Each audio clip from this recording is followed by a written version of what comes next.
বৈষম্য বিরোধী ছাত্র আন্দোলনে একটি হত্যা চেষ্টা মামলায় বেসরকারি টেলিভিশন দেশ টিভির ব্যবস্থাপনা পরিচালক আরিফ হাসানকে গ্রেপ্তার করেছে ঢাকা মহানগর গোয়েন্দা পুলিশ।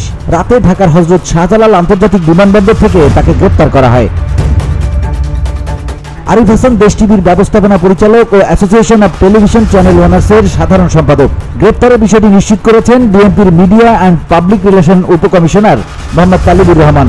তিনি জানান, আরিফ হাসানের বিরুদ্ধে বৈষম্য বিরোধী আন্দোলনে একটি হত্যা চেষ্টা মামলা রয়েছে।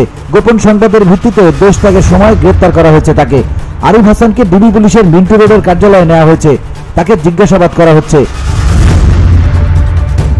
ডিবি সূত্রে জানায়, আরিফ হাসানকে বিমানবন্দর থানার একটি হত্যা চেষ্টা মামলায় গ্রেপ্তার দেখানো হয়েছে।